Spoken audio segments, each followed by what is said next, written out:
part of the Press Play Podcast Network. Look up in the sky. It's a bird. It's a plane. This is Jason J. Lewis, the voice of Superman on Justice League Action. This is Mark Wade, writer of Superman Birthright. You're listening to the Krypton Report.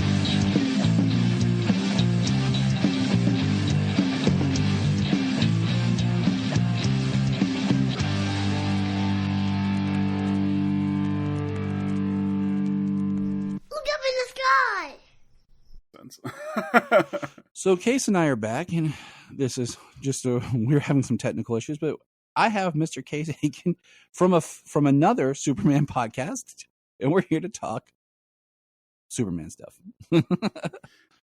Yeah, and it's a good era for Superman type stuff. So as you mentioned, I'm from the Men of Steel podcast, which is for Superman and Superman adjacent material. So of course I've been following all the stuff that's been going on in the comics and the shows and whatnot. So very excited to talk about both a retro show today, but also talk about a show that just wrapped up its third season. Yeah, it's very nice because, you know, what's weird about the Ruby Spears show is like, it's the cartoon that everyone forgets ever existed. Yeah. Because it's only 13 episodes and it just kind of gets, you know, I've told the story before where I was at Target one day and I saw it, and it was like $5 for the DVD set. But I didn't realize it was what it was. I thought it was the old Filmation that I had a season of, you know, because it was packaged weird. And then later I learned, oh, it's this Ruby Spears that was kind of this weird in-between cartoon series. And this was, I don't know, it's been maybe like 8 years or something since that. But it's weird. Yeah, the reason why I was excited to talk about it is because it's a show I binged for the first time like last year, maybe 2 years ago at this point, because it was just totally off my radar as a Superman fan and as an animated series fan in general, and also someone who was like in the exact age range when this show was out that I should have been watching it. Yep. I'm 39 now, so like frame of reference on this one. And this was what, 89 when the show was out. So I'm 38, so like I'm in the same boat with you. Yeah. It's so weird because once I binged it, I was like, oh, you know what? I've actually seen clips, and specifically I saw the Wonder Woman episode of this show. So I was like already aware. I was like, okay, yes, there are things I saw. It just wasn't like on regular rotation on TV when I was at the spot watching it, you know, like whatever network it was on or whatever. I just missed it when it aired, and it didn't have like a lot of reruns. Yeah. It's like I said, it's one of those that kind of gets forgotten. And what's even weirder is my friend Anthony talked about it on a show, just his digging for kryptonite.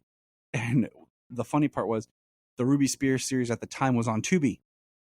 And I was like, yay, Tubi. And now it's not. So we champion Tubi when Tubi, you know, doesn't let us down. Yeah, the streaming situation right now is really frustrating for a lot of that kind of content. Like DC just announced they're pulling a DC Superhero Girls from Max, and it's like that's just frustrating. Like, yeah, like we were sold on being able to watch anything, anytime, and now it's way more restrictive than even that. And that's why I go back to saying I just bring back DC Universe. I loved it. Right? I was like, I'll pay $10 a month for DC Universe just to have all my DC stuff in one place that I'm paying for, instead of them selling it off is what they're doing. Yeah. They're selling it off to other streamers. And I'm like, now we're going backwards to where we were. So, right. DC Universe was such a great app. When Men of Steel launched, it was the height of, or not the height of, it was the, like right around the time that DC Universe launched. And so there was a lot of times where we would just be like, we need an episode. What random documentary or special features video or whatever was up on there that we could watch? So it was like, here's the Science of Superman featurette that like came out alongside Superman Returns, or here, you know, or there's all this material you could just easily access because it was all the DC content and only that. And like, I admit, from the standpoint of a consumer, it doesn't make a lot of sense. It's like in terms of subscriptions, just for the general mass market audience, but for us nerds, like us comic nerds, it was perfect. Yeah, it was perfect. I mean, it just really kills me because just like in the same thing you were saying, we had planned on doing, you know, the Adventures of Superman was there, Superboy was there, stuff that had never really streamed before. Now all that's gone. Yeah, the Legion of Superheroes cartoon. Yep. Which, yeah, we were actually in the process of reviewing that when DC Universe everything moved to Max and it wasn't there. Right. So then James and I both just bought the Blu-ray set. So it's just back to buying physical to have. Yeah.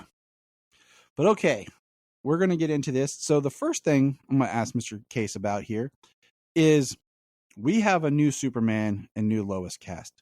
What are your thoughts on this for Superman Legacy? Okay, so let's start with Lois. Marvelous Mrs. Maisel is amazing as a Lois Lane analog here. It's incredible casting for Lois. I think that's pretty much perfect. Yeah. What's funny is when they said that she was testing, I was waiting until they got down to announcing who was testing before I did I'm going to watch stuff to check out these people. And that show had always been on my radar of something to watch. And I watched the pilot. My wife came in and caught the end of the pilot. And we are now almost done with season 3. So that has become me and my wife's show to watch. Yeah, it's the right kind of vibe for a very classic style Lois, and I think that's just perfect. And she knows, or she can totally do sass. We haven't actually said the name. It's Rachel Brosnahan. Yes. But most people know her from Marvelous Miss Maisel. But she can do sass. She can be this kind of like charming, transatlantic kind of accent type character, and I think that'll just be perfect. Yeah, I mean, she has done impressed me, and I've loved it. And yeah, so when they announced that she was testing, she was the one I was like, please get it, please get it, please get it, please get it. So what about any familiarity with David Cornsweet?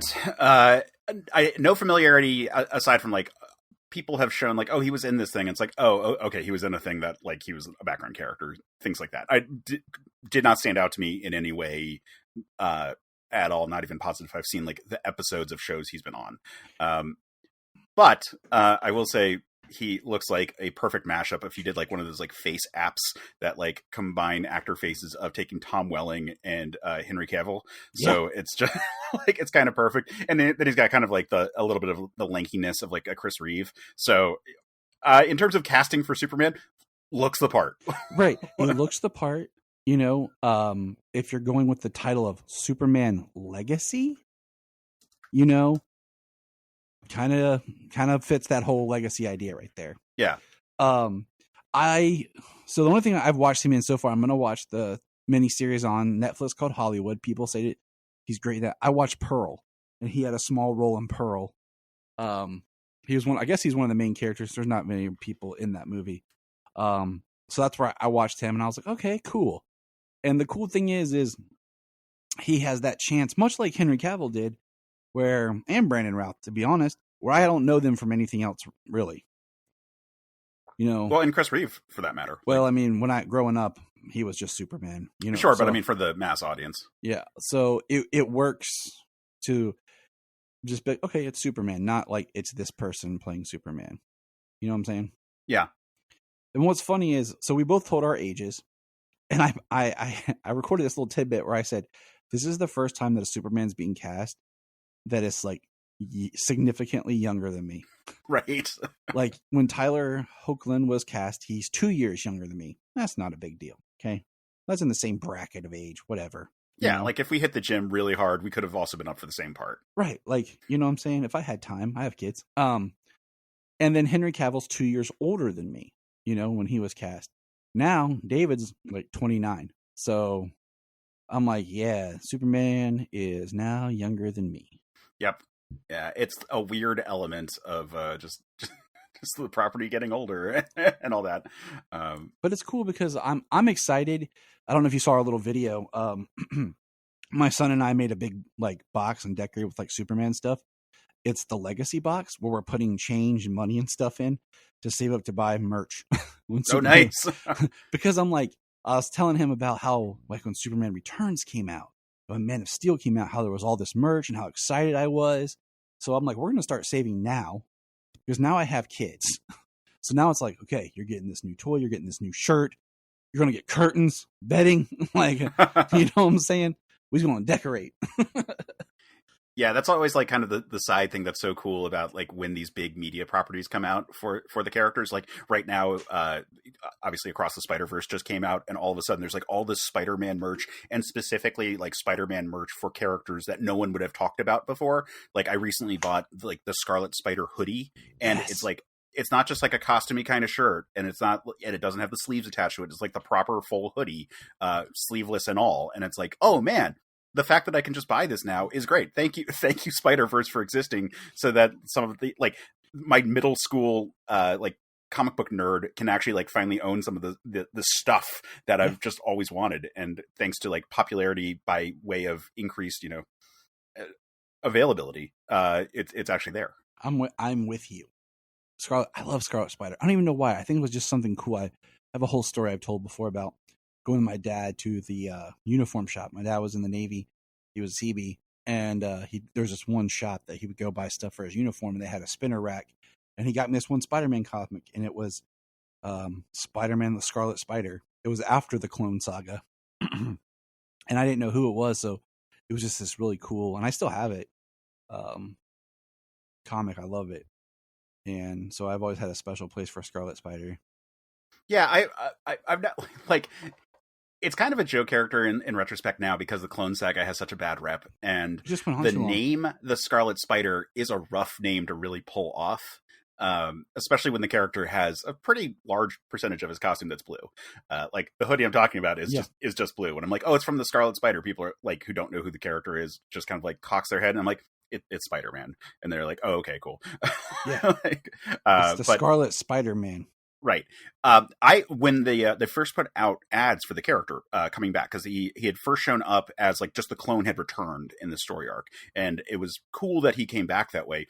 But the ads were like Return of the Exile, and I thought he was going to be called the Exile. And I was like, this costume's is so dope, and like the Exile is a cool name, and like then they name him Scarlet Spider, and like they've never not joked about that in the actual book. Like at no point has anyone ever thought that was a serious name. It's just funny that that's the name that stuck. Yeah. Good old Ben Reilly. Yeah. Oh, well. But it's just awesome that, like you said, we have this merch for everything. So I'm excited for my kids to get caught up in the hype of Superman like I did for Man of Steel and for Superman Returns. So I'm, looking on the positive. I'm always got to be hopeful and optimistic, for the future. So yeah, I mean that's part of being a Superman fan, right? Exactly. If you're not, then what the heck? So the other thing I was going to ask you before we dive into more of this Ruby Spears is you mentioned your podcast is doing all kinds of stuff for the anniversary of of the death of Superman. Did you see that McFarlane is putting out a Doomsday versus Superman set? I saw that it was happening. I haven't actually seen pictures of it. I should have sent you one. There's like two pictures, like just the action shot of the toys being posed, and then like them in the box. It looks cool.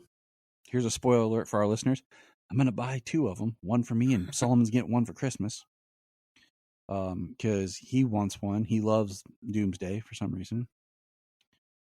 And my kids, I actually made a video. I edited together every Doomsday versus Superman fight in one video. I even threw in like a battle scene of Doomsday from Krypton, the TV show. Oh, nice. So it's some of them are the full fight, some are just clips. So from like Justice League, the little part from the Superman 75 anniversary cartoon, from Justice League Unlimited, I think, as well, and then just the different animated movies, and then of course the live action stuff. Right. So, and now I'm looking at a picture of the figures now. That they're very cool looking. The only complaint, if I have to say one, is I wish Doomsday was a little bit bigger. Like if you're familiar, even more so.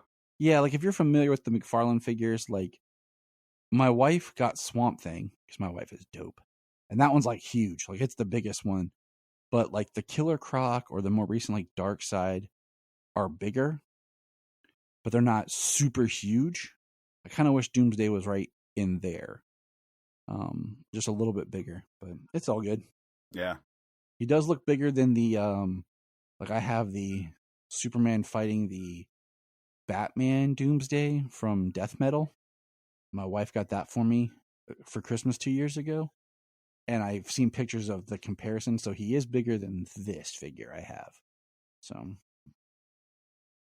we will. Okay, still, it's cool just seeing, like, I mean, for a character that's like, frankly, as toyetic as Doomsday is, Mhm. you know, it's like, it's all about the visual, and then like the spiky bits, which, you know, represented in plastic are going to be cool looking, and you can like set up some really cool poses. Like looking online right now, I'm seeing a bunch of like really cool kind of like positionings of the figures. I'm like, oh yeah, all right, nice. This is good. Yeah. All we need is that like War World version of Superman to like go up against him, and it's like a really cool epic monster versus like gladiator kind of fight scene. But even just the classic Superman is going to look awesome, however you pose it on your shelf. It is weird that the figure isn't based more like the gladiator, where he doesn't have a shirt, you know, and it's just like torn, or like more of a torn shirt, focusing on that like last couple pages of the battle. Yeah. So, but there's been another battle. Case, have you been watching Superman and Lois? Yes, I have, and I was curious if we're gonna get into how that video you made probably needs to be updated with some additional footage. No, I made it afterwards because you got it right after. Nice, because Solomon sat and he watched Superman and Lois with me on that, and he was like, "Wow!" Like he was into it. I mean, wide-eyed, sitting there between me and my wife, just like, "Holy cow!" Like, and we started talking about it, and then as soon as the video was over, or the episode was over, I pulled up and showed him the battle from Smallville. He was like, "What?" I'm like, "Yeah, son. Yeah, things have changed a lot." And then that's what kind of prompted me to make the video of all the different things and put them all together in one place. Let's just say he so much was into it that yesterday he had his phone, which is my extra old phone that he uses like a tablet, my iTunes up, and he was listening to Soundgarden blow up the outside, and he was playing with Superman and Doomsday toys. So I was like, I'm so proud of you, child. Yeah, so when I wasn't exactly watching, like, tracking which episode I was at when I got to the Mannheim episode. So when we got to the end of that arc, where we had dealt with Mannheim and his wife, and the episode ends with Bizarro waking up in the basement. That felt like it could have been the season cliffhanger, because the majority of the plots of the season had been wrapped up. The ones that hadn't been are ones that could carry over to the next season without it being the end of the world. And then we get the Luthor stuff in the last two episodes leading into the actual confrontation with Doomsday Nee Bizarro, or Nee Bizarro, whatever the the maiden name thing is, which, you know, was... It was interesting that they did all the stuff that we were expecting from, you know, BVS in terms of how they would have transformed a Kryptonian into a Doomsday type entity, and instead it's like, all right, well we're gonna jump into this to sort of launch the next season, however that's gonna, like, you know, open and then conclude the arc for all these characters. Yeah, I mean, totally. I mean, you know, the way that they brought back Bizarro, I was thinking, okay, now we're going to get more of like the mindless, just zombie Bizarro, you know, like, bleh, bleh, like kind of thing. And what's its purpose going to be? Like, then we saw something kind of grow and mutate, and I was like, what are you going to do? You know?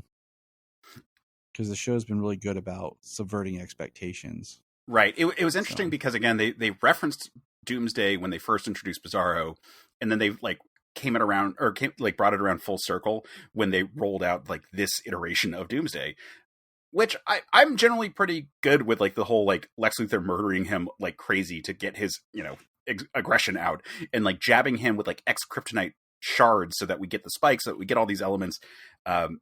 I will say it took me just a little too long for it to click the phrase, every time you die, you come back stronger.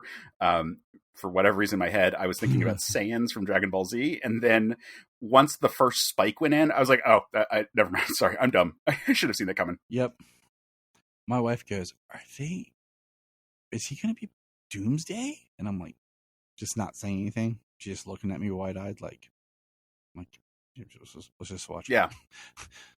You know, and I made this, okay, so I put this comment up online, and no one really commented on it, but that happens. I said, you know, what's interesting is thinking of Doomsdays that we've seen in live action and everything, This Doomsday and Smallville's Doomsday are the most dangerous.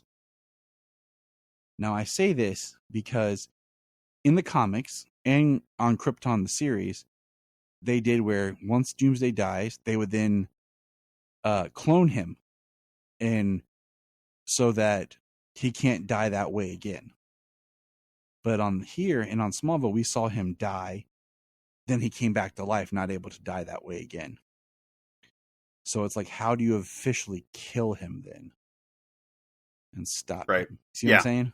Yeah, they're doing exactly the thing from the comics, but not, or like the later version of him from the comics. Yeah.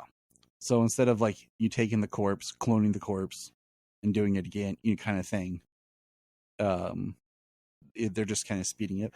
I have my theories how Hilba stopped. I have my theories, but I'll save those. So how are you feeling about that cliffhanger?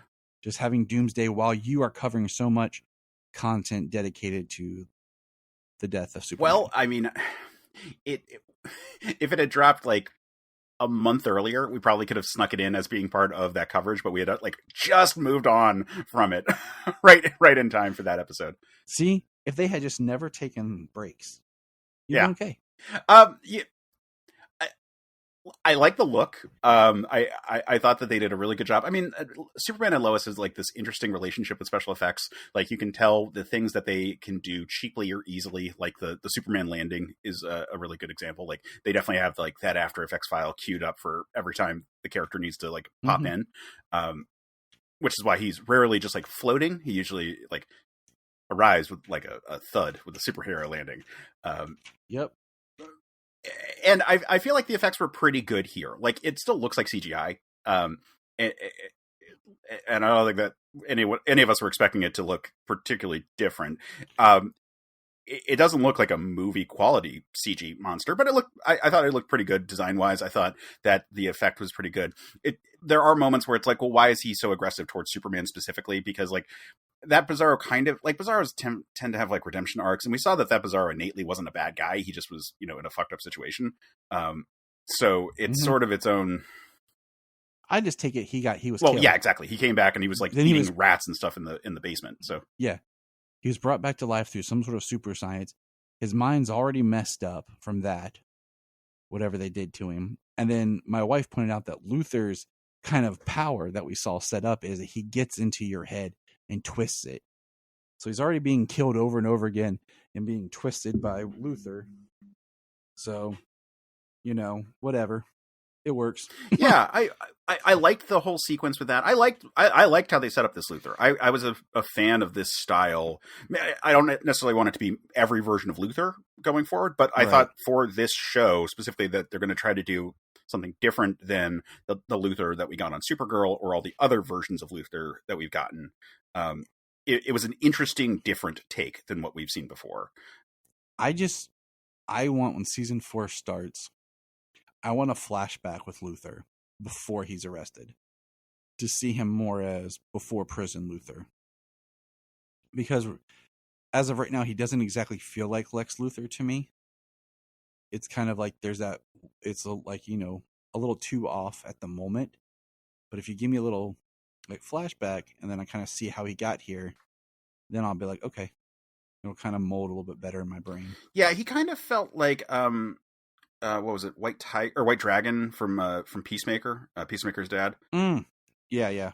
In that sort of like, well, he's like this like prison kind, like there's like a thuggish component to him that I found interesting. Is it again like, would this be how I do Luthor always? No, but I was definitely intrigued by this sort of like the stance of him where he is very hard in a way that like we often don't see with Lex Luthor. And that's fine. Like I'm cool with him being that way now, but show me him in before, just so I can kind of understand his journey more. And I think we will see that with like he's looking for his daughter. You know what I'm saying? Much like they've done really good in the past few seasons of showing us kind of stuff in the past with Bruno, and then showing us stuff in the past with Lucy and Lois's relationship in season 2 and things. So I look forward to that in season 4. Now, did you watch Titans this season? I did. I haven't gotten into Titans. It's always been on my like list to check out, but it's just if you get a chance, okay, I'm gonna say this: just go into season 2, find the Superboy episode, watch it, because it is almost a complete standalone episode. And because I love the Superboy on Titans, I think he was underused, but I loved him. And the reason why is they introduced in the last season of Titans Lex Luthor, and he's played by the great Titus Welliver. So it's kind of interesting. We got 2 Lex Luthors this year in a similar style, but yet different. I'll just say that they both had beards, which like long beards. And I don't like this trend of Luthor with a beard. Okay, I'm just saying I want to stop it. Yeah, it makes me think of the Alan Moore Supreme run, where they had the Golden Age version of their Lex Luthor analog, and he had a beard, and then all the other ones had a full head of hair and no beard. Yeah, just that kind of style. Again, I don't really mind it here. Like, I thought it was fine for this. Like, I'm just out of prison. I've got tattoos. I had beaten up so many people and threatened so many people that I became king of the prison I was in and was able to like expand my criminal empire while in jail, kind of Lex Luthor. Mm-hmm. I kind of wish he didn't have it when he went in.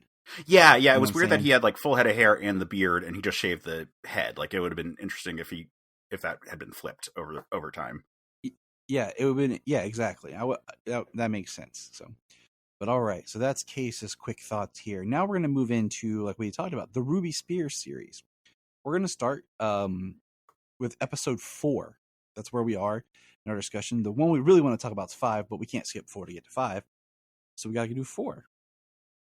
And my summary is Cybron, a human-machine hybrid, comes to the future to cyberize Earth in the episode Cybron Strikes. Yeah, the one that clearly feels like it should have been a Bizarro episode, but it had to be legally distinct for reasons. It also felt like he was a villain from He-Man. That's really what I put in my notes. I was like, this feels like a He-Man. Like, he reminds me of like the He-Man toys. Yeah, I think that's going to just be an issue with this particular series. It's so a product of its time. And part of that is that it has the art style and voice cast of all the cartoons from the 80s. So it's not weird that the design work on the characters, like when it's like, even if it's supposed to be Brainiac, but like, you know, is again legally distinct from Brainiac, like the new design that they go for is going to feel very much like all of those kind of like 80s like action figure things.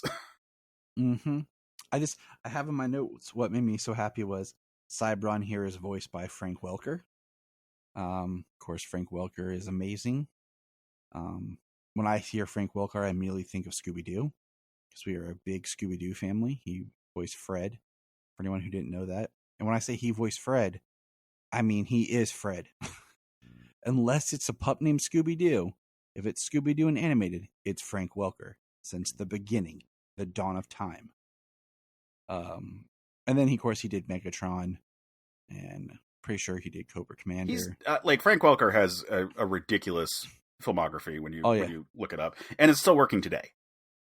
Yeah, that's what I'm saying. He's still working. He currently does the voice of both Scooby and Fred on Scooby-Doo shows. So it's the man is very talented. But I was trying to think of just like his 80s.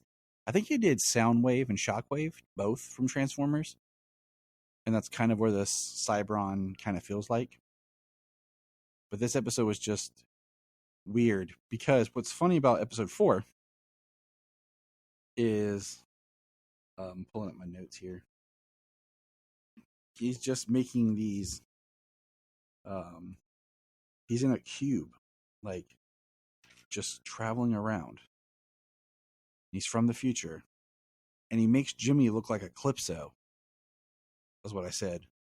because like he like took over his face. But yeah.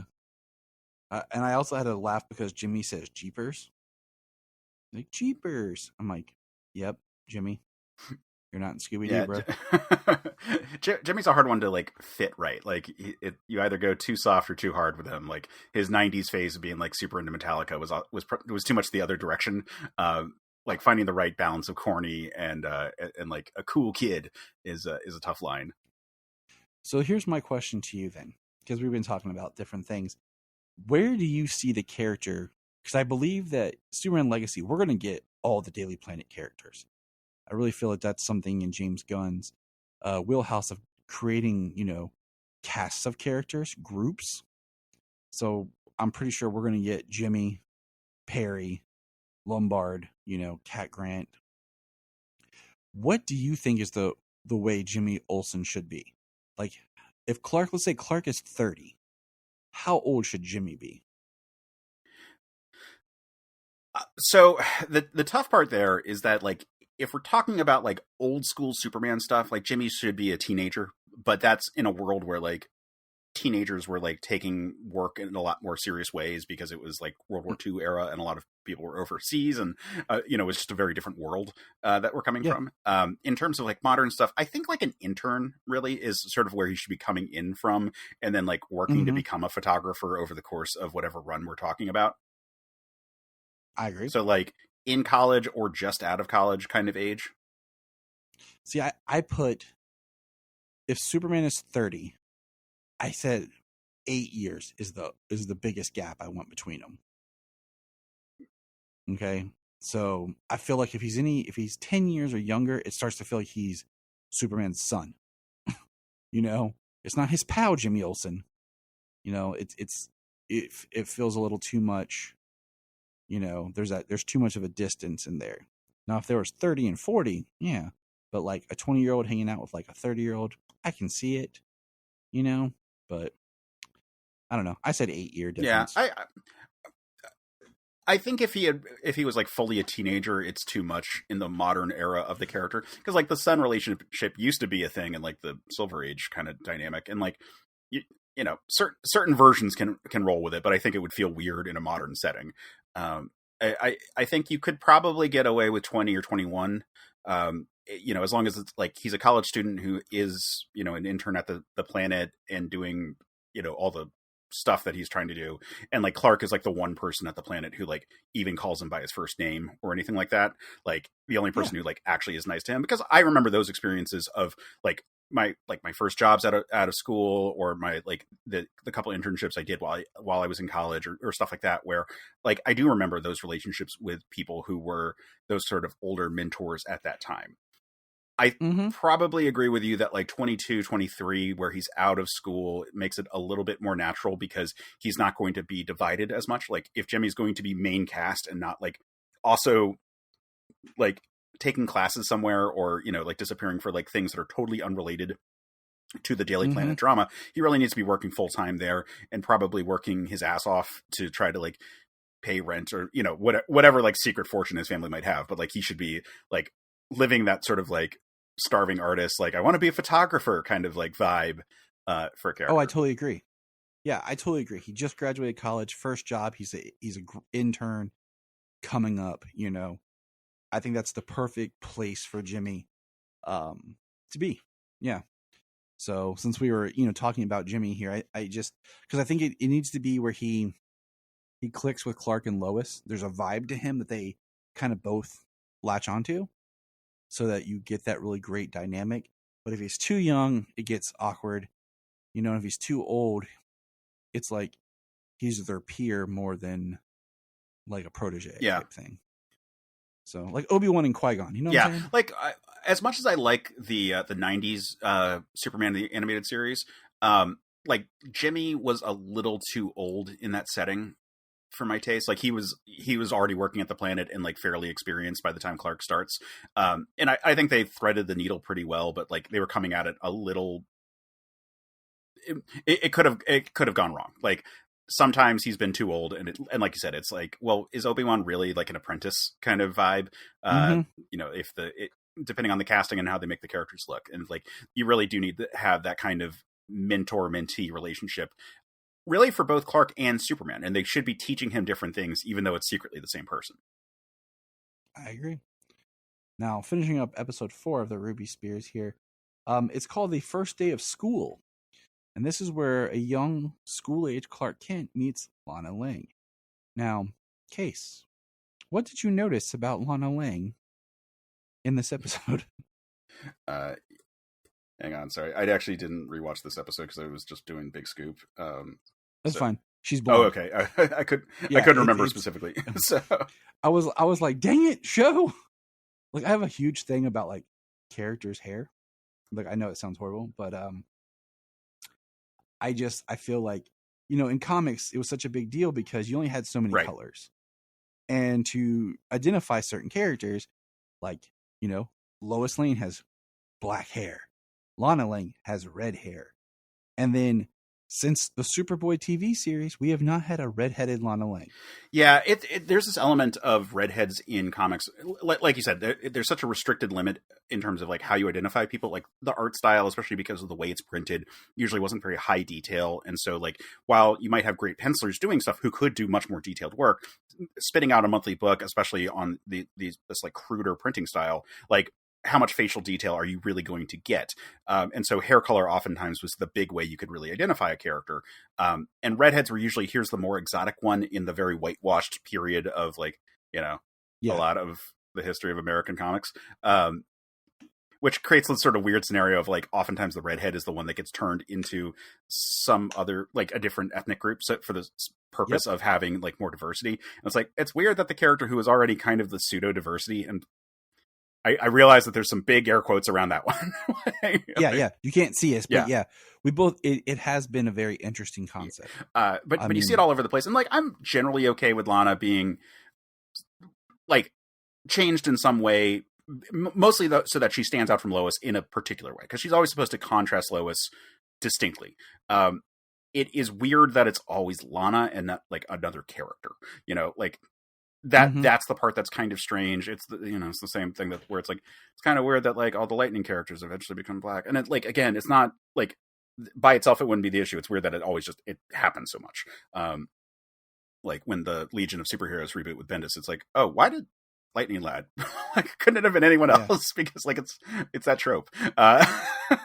And he's the redhead who also becomes, like, I mean, there are people online who are like crazy about this stuff. Like they'll be like, oh, all the ginger characters are going away. And like that line is just like insane and stupid. And most of the people are coming at it from a bad faith perspective, but it is interesting that like, that is still where like, again, like I said, it was like the pseudo diversity when it's an all white cast, like the redhead's the weird one.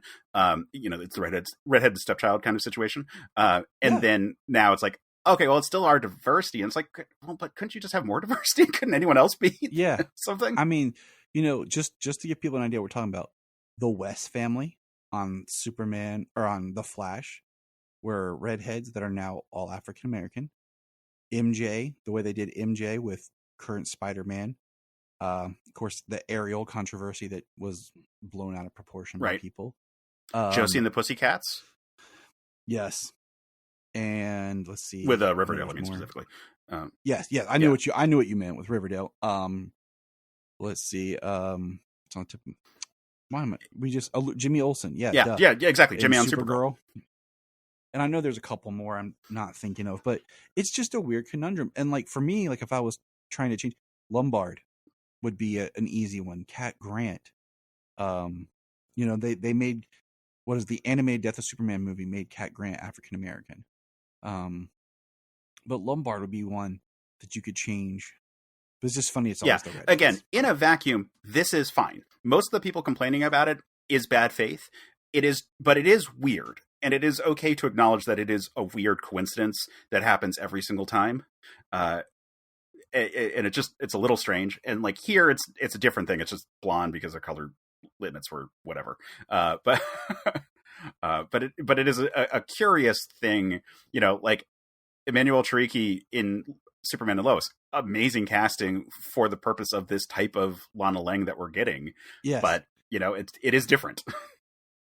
Yeah, you could, it's like she feels like a spiritual successor to Lana from Oh Smallville, yeah, absolutely. Who was brunette and everything. So it's weird.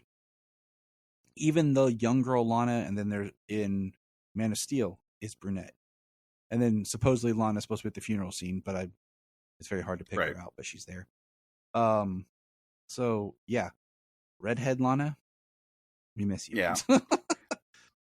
All Yeah, right. but that so said, moving I on. mean, like, I don't necessarily have like a ton to say about either the first day of school or Overnight with the Scouts. Aside from, I love the young Clark stuff in this series. I think it's really solid, like low stakes, but at the same time, just kind of like fun adventures of the character. I like the convention of it being like the family album. You know, it's written by Marv Wolfman, so we're dealing with like a pretty loving take on the character, and it does a really good job of setting up of like, in the absence of Superboy as part of his canon, which was such a new thing when this show came out. Like, this is right in the wake of the Man of Steel relaunch. Like, to bring in those elements, and one of those other elements is a big part of the Big Scoop, the next episode.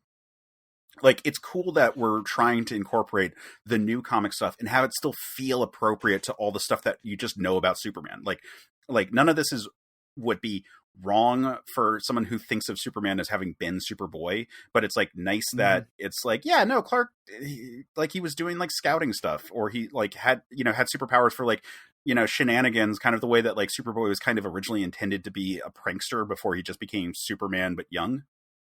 Yep.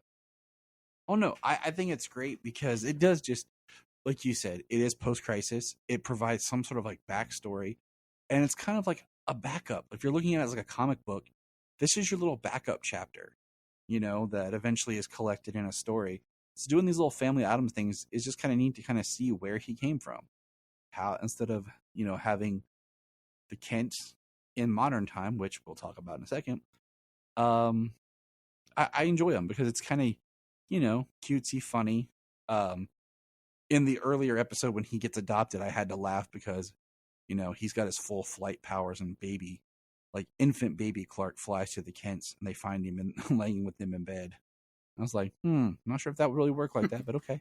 Yeah, well, I mean, that's such a classic thing of like what the pop culture, like this series in general, like is such here's an amalgam of everything people know about pop culture Superman. Here is the Donner movies, and then here is the modern Man of Steel stuff. And it's jumbled, modern being the 1980s Man of Steel stuff, all being like jumbled together into something that has to appeal to a wide audience. And so like, the shot from like the Donner movie of like baby Clark picking up the car is so well known, and like there's all these like incidents of Super Baby and stuff from the Silver Age that people just kind of remember. And while Man of Steel had sort of established that, or pardon me, the Man of Steel had established that like Clark didn't have his powers at first, and that they grew in time. Like, they do establish by the time he's like 6, he's invulnerable enough to get trampled by a cow and not die. So it's like early enough where, if you're not really thinking about it too much, you're like, oh yeah, he probably had all of his powers by the time he was like kind of a kid, right? Maybe a baby. I don't know. You're like, yeah. I like it. I roll with it. Works for me. Yeah, I mean, these wouldn't work in the canon of the comics of the time, but they work fairly well for being like kind of just a like, oh yeah, that's a fun Superman growing up kind of story. That, again, it's low stakes, but usually they're like pretty.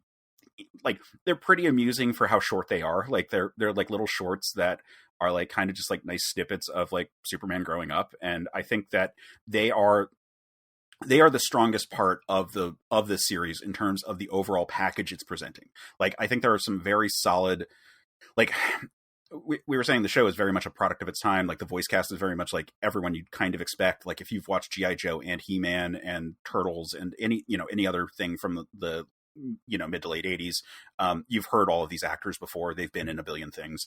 But in this scenario, it's like, well, the Superman stuff is perfectly fine Superman fare, but it's not anything that's going to like blow you away if you've grown up on like Hanna-Barbera superhero knockoff stuff. But like adding this extra element of him growing up kind of adds to the mythology of the character. And I think that creates, like you said, a stronger overall package that they're presenting of like, yeah, if you like the movies, and like, we know we're trying to appeal to the movies. The opening credits are the Superman theme song from the movies, just, slightly modified. And like the first scene of Superman and Lois in the first episode is them doing the flight scene from the first movie. Like, if you like all the movie stuff, but you want to just have a better feel for the character, these are really nice like snippets of the character to give you that like additional context.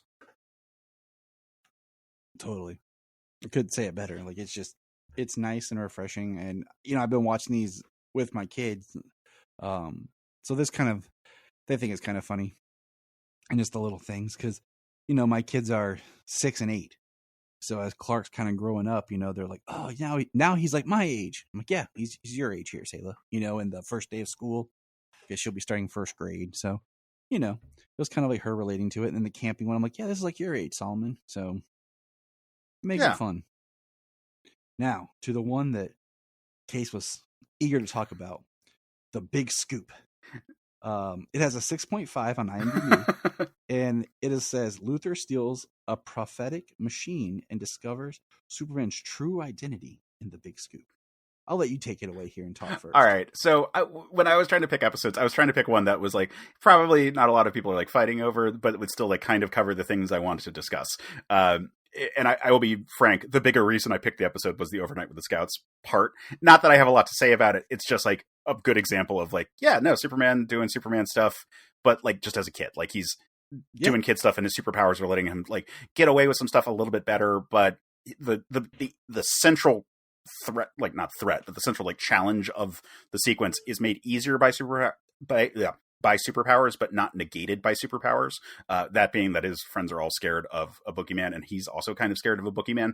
And it ends up with him being like a friend to animals, and that's fun there. So that's the big reason that I was like, yeah, let's talk about it. But also, we get a Lex Luthor episode, and he appears a lot in this series, and it's an interesting time for them to tackle how they want to depict Lex Luthor, because this is the rise of the businessman Lex, and the like, oh, I'm like Teflon, you can't pin anything on me kind of character, that is so influential to the modern interpretation of the character, but was very new at the point when this came out. And the idea of him stealing like a scientific device that lets him see an hour into the future is like, that's normal enough, like TV show fare. That part's fine, but it's like cute that it's in Smallville and that we get the Kents in there and that we get the like Jonathan Kent as disguising himself as Superman, and so he gets to play a part in a Superman adventure. And those are moments. And while it's like it's weird to be like, oh yeah, he's able to perfectly emulate Clark. It's like, well, yeah. I mean, it depends on which Jonathan, frankly. Like Smallville Jonathan, sure. Man of Steel, Kevin Costner Jonathan probably could pull it off in terms of just like height, build, and like, he's got the the Mission Impossible mask that he puts on, as opposed to a Superman robot, which would be like the classic situation if it was like or Martian Manhunter, exactly. If it was 5 years earlier, it'd be a Superman robot or some other kind of like zany Superman thing. If it was 5 years later, they would find a way to tie it into the bigger DC lore, because they were trying to make the shared universe, more shared between them all. Or it'd be like Matrix Supergirl. If this was like if this show ran for like 2 more seasons and they were allowed to use that, I could actually see that happening. But it was nice to be like, oh yeah, well, Jonathan being alive and knowing all the things about Clark is a useful tool. It's the kind of story that would have happened with Superboy back in the day. And I argue that the decision to keep the Kents alive in the post-crisis continuity means that for at least a period of time, the adventures of Superman as he's existing as like a new superhero are kind of more reminiscent of the Silver Age material than the later stuff, just by virtue of that like parental connection. Which is why I think it's okay for him to start with them alive and then have, Jonathan die a little bit later into his career. And then like Superman and Lois opening with with Martha dying. I think that's like a good progression right there. So it was cool here in this moment. Like there's certainly storytelling potential to having Jonathan Kent and Martha, but Jonathan Kent alive, that a lot of media kind of just overlooks because it became the default to say like, oh, well, he died of a heart attack. And I get it's a very poignant kind of thing that Superman couldn't have stopped that. The All-Star Superman issue is so touching when it happens. Or even in the Donner movie, when it happens, it means so much, where it's like, yeah, no, Superman can't do everything. Like he can't stop death. He can't work his way around all these things that humans have in front of them. He just can do a lot of stuff more easily, or he can be, a figure of collective action as one person. He can move mountains the way that like a million men could, like those kind of things. But again, like I said, here is a prime example where Jonathan being alive allows for storytelling possibilities that would not have existed otherwise. I like it because not to go too deep on anything, but the fact that I don't think Superman is not motivated by Jonathan's death to be Superman. Like, he just is. And that's a big deal with him. Just, he does it because it's something he can do. And I feel like sometimes they've made the death of Jonathan like his point of like in Superman the movie, like, this is my point to go on my journey, my hero's journey. I don't think he has to have that. I think having his father around is a big deal, even for the entire DC universe as a whole, because more recently in comics, in Tom Taylor's run, there was a great part where Jonathan Kent's talking to Batman, and you find out that Jonathan has talked to Alfred every day. Yeah. That Alfred and Jonathan had maintained a friendship. And, you know, Jonathan and Martha become like this parental figures to anyone in the DC universe. So I feel like having Jonathan die when he's full on Superman later in life is more impactful, because like it goes back to, I have all these powers and I can't stop it. Compared to he died when I was young and then I became Superman. Right. I totally agree. So in the context of this episode, I had to think, okay, I've only seen like, you've only been like 5, 6 episodes, like, right? And I'm like, I haven't seen a Fortress of Solitude yet, have I? No, I don't think so. Does he have superbots? Like, I'm going through this because they're not really, you know, connected stories, serialized storytelling. So I'm like, what is this Superman? When Jonathan shows up, I'm like, is this a bot? That was my first thought. And then when the episode started and they were back in Smallville at this laboratory, and I'm like, are the parents still alive? I'm like, because all we get is the flashback episode. Yeah, I think this was the episode that confirmed that one. Yeah. Because literally in my notes it says, is Jonathan and Martha alive? And then the next part, they're on the Kent farm. I'm like, okay. Well, even before that, the doctor knows the Kents and asks how they're doing, and Clark very quickly in the episode is like, oh, they're doing great. They say hi. Yes, you're right. So I like that element. I didn't actually give like a full synopsis of this for anyone who hasn't been following the series. This episode, the A plot is specifically, there is a device that someone develops that allows you to see an hour into the future. Luthor steals it, and the big scoop that is the title of this, because at first you think it's going to be about the machine itself because Lois calls it a huge scoop, is that it turns out that Luthor is able to see that Clark Kent is Superman. And so from this point on, Luthor is using this device to see an hour into the future to plan around Superman's presence, but also he's trying to do this cat and mouse game to force Superman to reveal his identity to the world, and specifically in a way that the news network that the news network that Lex Luthor owns will get the break on it, like we'll get the scoop on it and get huge ratings. Which I found interesting, that the host of his like news program felt like kind of the 24-hour news cycle type pundits that we see today. Yep.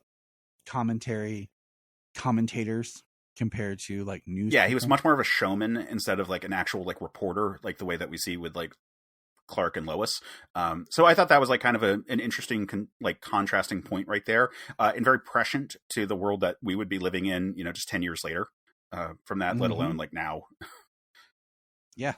I mean, exactly. He's that sleazy late night kind of person. And yeah. And it's interesting just how this episode plays out with, the Kents being involved, and then Clark getting cornered by Luthor, and Luthor basically saying, you're Superman. And Clark's like, oh, I don't feel well, I've been sick.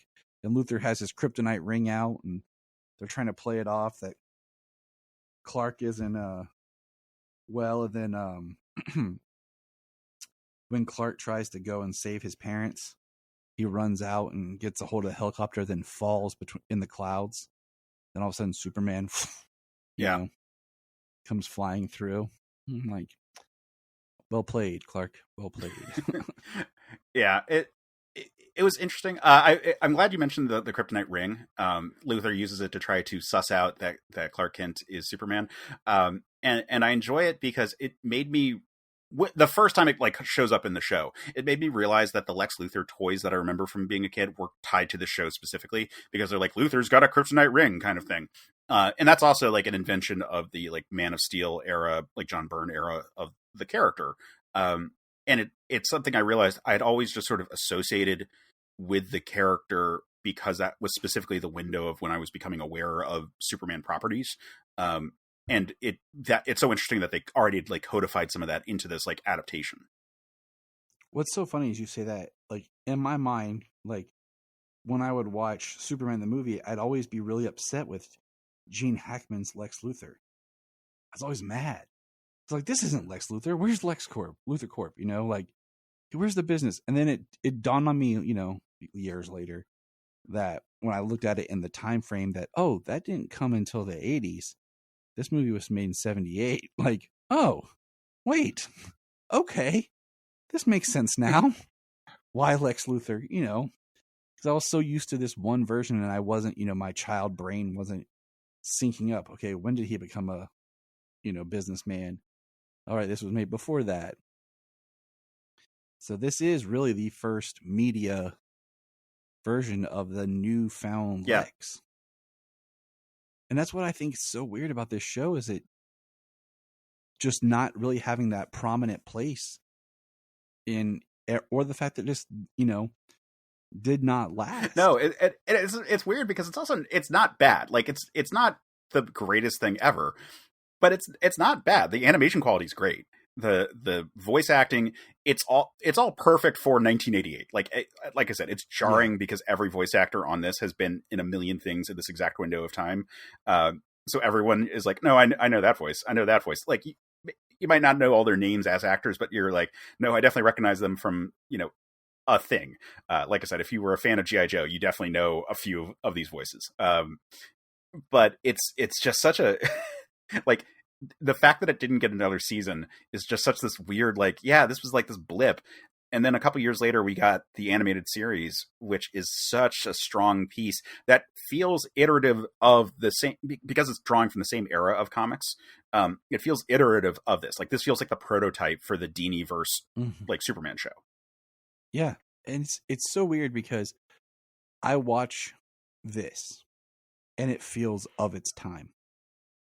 I watch Superman the Animated Series, any of that Bruce Timm stuff, honestly, and it feels timeless. Yeah. The animation, because I say that because, you know, my kids walk in when I'm watching this, and they'll watch it sometimes, but we can watch an episode of Batman the Animated Series, Superman the Animated Series. We were actually, the kids and I, yesterday, for some reason, they wanted to play Arkham City. They got out of the games, and like, let's play this. I came home and they were starting to play it. So me and the kids spent like 3 hours taking turns, just all of us working together playing Arkham City.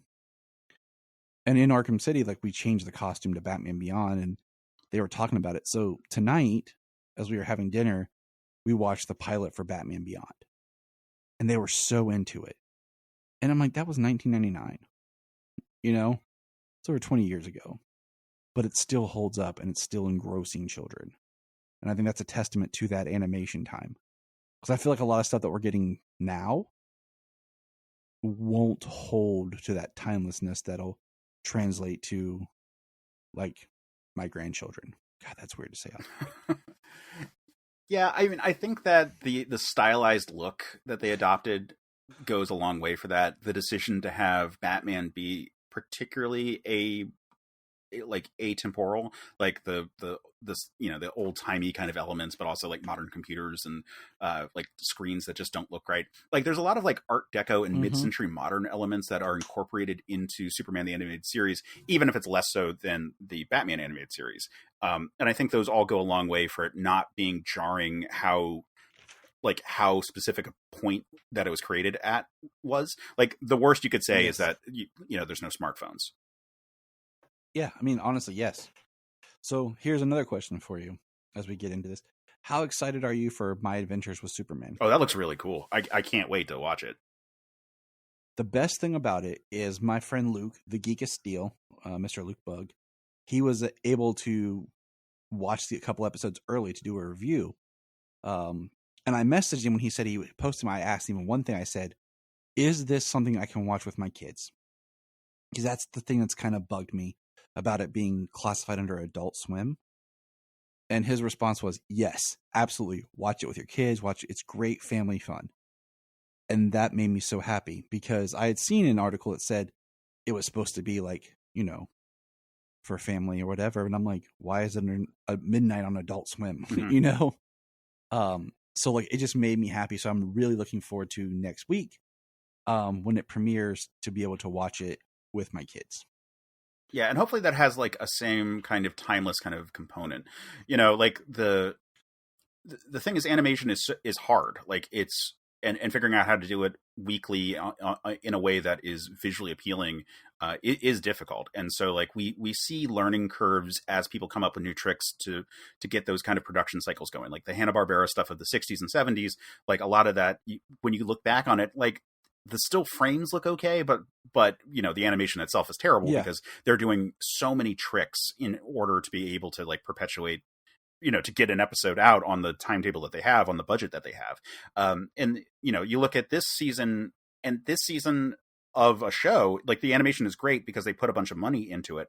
But that wasn't going to last. They don't have, like, they're overcoming issues because they just had a good budget.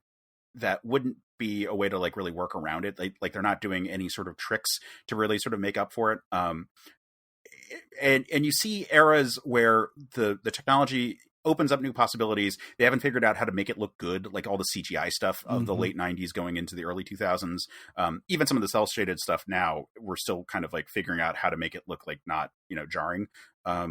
When you figure out your tricks, like when you figure out the ways for it to be smooth and to have, you know, a good budget behind it and to not be cutting corners, but as you learn all these new stuff, or like all these new things, it becomes more and more likely to hold up over time. And so I'm really hoping that the new show is doing all the stuff that like things like Invincible are pulling off, in terms of just having this, like, you know, a clean style that where like there's animation issues in all of these works. Like if you really go back and look at the Superman the animated series, there's plenty of times where he's flying and it's just kind of a still like cell of Superman moving across. But usually they're like, okay, but we figured out how to make the cape move, and that's like the big seller in terms of him flying. You know, Invincible has plenty of spots where like there's animation issues. You can tell when like they're putting more money into a scene versus less. But as we go, the goal is that the easy tricks become easier to put in there to like really sell you on it, and to keep making it so that with less and less effort, it can still look good in a way that isn't going to bother you down the road. You're absolutely correct. And it's a bummer that this show didn't quite nail it here. So right. And I mean, you talked about Hanna-Barbera, like Ruby Spears used to work for Hanna-Barbera. They created Scooby-Doo, you know, and then went off and did their own company. And it's right at that time where they were kind of coming up as competitors for Filmation and Hanna-Barbera, and then eventually Ruby Spears kind of went away. I don't know exactly when they, you know, turned it in or whatever, and I wonder if that has something to do with why this show never got attention that it needed or whatever, you know, because I can't think of a whole lot of things that were produced by Ruby Spears. I mean, they ran into the 90s like they did. I mean, ones that stand out for me, like looking at, so Sky Surfer, I remember, which was their last like big show that they did. They did Mega Man, the super fighting robot one from the 90s. They did Cowboys of Moo Mesa. I remember that. Dink the Little Dinosaur was about the same time they were doing this, which actually probably is why I'm like, oh, all the names or all the voices sound really familiar because a lot of the cartoons they were doing at this time, I distinctly remember. I think it was a license issue in terms of getting it from Warner Brothers. Like they got greenlit for this, but it didn't like really sell enough. You know, it didn't really move the needle enough for Warner Brothers. And so they kind of like pulled back on that production. Also, we got to remember, Superman 4 was not the big seller. So I could imagine everyone being like, we kind of need to not be invested so much in this property right now. We need to take a step back. Looks like Batman's going to be more popular soon. Yeah. I mean, yeah. I'm just looking. They did the Plastic Man comedy show. They ended in 96. Thundar the Barbarian. Yeah, I mean, they have an impressive roster, and the animation for a lot of these shows looked really good for the quality of the show. Like, Sky Surfer Strike Force was not a good show, but it looked incredible. I'm just looking at they did a lot of co-productions with other Yeah. companies, like the Alvin and the Chipmunks cartoon from '83 to 88. Yeah, they had the Rambo TV show. Centurions. Yeah. Like, that's, again, talk about a show that looked Yep. great. So it's just Chuck Norris Karate Commandos. Police Academy, the series, they did it right before Superman. And like you said, Dink the Dinosaurs. Then, yeah, Cowboys of Moo Mesa. I feel like I was the only person for the longest time who ever knew that show existed. You're in good company. Yeah, because my brother and I had Colorado Kid and Marshall Moo Montana figures. So, yeah, I love watching all of those cartoons. But yeah, okay, cool. Yeah, I'm just looking at their roster here. It's just neat, like, I feel like I have a whole speech I could give you about how I feel like Cartoon Network is the reason why cartoons suck and how we don't have Toys R Us anymore. So I'll give you a whole speech about that, but I won't take up any more time. So, Case, let everybody know again where they can find you as we wrap up here. Yeah. So if you are interested in Superman type material, which I'm assuming you would be if you're listening to the show, I am the co-host of Men of Steel, which is a podcast on the Certain Point of View podcast network. So we talk about Superman and Superman adjacent material. And by that, I mean stuff like Invincible or The Boys, or, like things where it's like, we're talking about the same power fantasy, but interpreted through a different lens. But we do a lot of Superman coverage. We just finished a lot of material about the death and return of Superman. We looked at all the different adaptations. We went through all the comics from the original time period of that. And then we actually looked at the Superman 154, the Silver Age story that Jerry Siegel wrote about Superman dying as an imaginary story. And then we looked at a play that I wrote that was based on that issue that I produced back when I did theater in New York. So that's all the Superman stuff. I have a YouTube series that's a sister project to that called Superman Analogs. That's on the Certain POV Media YouTube channel where I do roughly 3 to 5 minute kind of here's an explainer of all the big important points about a character who's kind of based on Superman. So at the time of this recording, the most recent episode was on the Plutonian from Irredeemable. So that kind of vibe of a character, if in terms of the series. I did a big run of all the different characters named Superwoman fairly recently, but I've been doing this now for about 120 episodes, so there's a decent backlog if you want to check those out. And like I said, they're pretty short, so please do. It's a really fun project. And then if you are interested in my takes on movie stuff, I also am the host of Another Pass, which is a movie podcast where we do film analysis is probably the easiest way to say it. It's like a script doctor type show where we look at movies that are fascinating but flawed and then speculate on what could have been done at the time of production to fix it. And then every 5 episodes, we look at a movie that had big production issues and overcame them through creativity as kind of a proof of concept. So, for example, our most recent 5th episode was Total Recall, which was just an absolute nightmare in terms of actually getting the movie greenlit. And then Arnold Schwarzenegger and Paul Verhoeven had entirely different visions of what the movie was. And so you can see how scenes are laid out and how everything is done with these two very different kind of auteur voices going into it. So really interesting productions there. I highly recommend check out our Predator episode where we just laugh at just the terrible conditions of filming that and just the amount of diarrhea that was on set. But we also do really fun discussions of crazy movies that, really should have been better. We recently did The Island of Dr. Moreau, which, man, talk about a movie that you would think could have been just so much stronger and just wasn't. From a lot of poor planning and a lot of people who just didn't know what they were doing. So fun conversations. We always bring on guests and we try to have cool people come on for those chats. All that can be found on all your basic podcast stuff or go to certainpov.com and yeah, check out all my stuff. All right. Well, thank you for being here. Thank you for having me back on. Check out his podcast anytime. Yeah, it sucks that we had all the issues getting started with technical problems. Yeah, so. we both were having technical issues, and I apologize for whatever this is going to do to you in the edit. But yeah, it was a fun conversation. I'm sorry it was a little disrupted. Yeah, that would have been worse. So remember, good listeners, look up in the sky. We just want to say if you've enjoyed this podcast, please check out other podcasts on the Press Play Podcast Network. $1 a month, you'll get extra special content that you don't get on the main show, like movie commentaries and whatever else comes out of our mouths. So check it out, patreon.com/Krypton. We're going to press pause and hear a few words from our other podcasts on Press Play Podcast Network. Hello, Brooks here with the Books with Brooks monthly book club podcast. Here's how Books with Brooks works. We read one book a month, and then we talk about it. Classics like Stephen King's The Shining, debut novels like We Are the Brennans by Tracy Lang, and tons of other compelling, life-changing stories, one book and 1 month at a time. So come read along with us, and then listen in.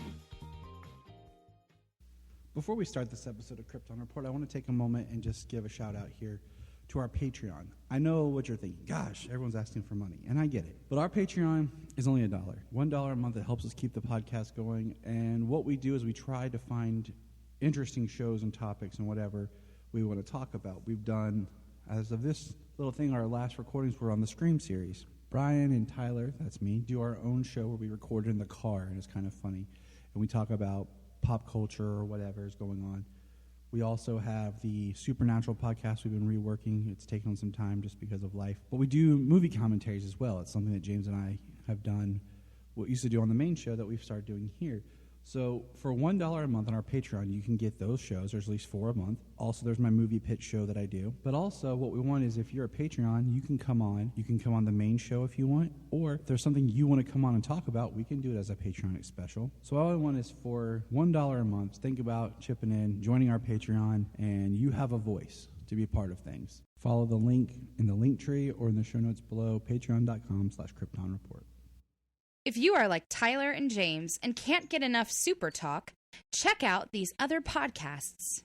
Digging for Kryptonite, Supergirl Radio, The Last Sons of Krypton, the Superboy Legacy Podcast, All-Star Superfans, Superman the Animated Podcast, The Aspiring Kryptonians, Always Hold On to Smallville, The Geek of Steel, and Truth, Justice, and Hope. Remember to check out Krypton Report on all social media platforms.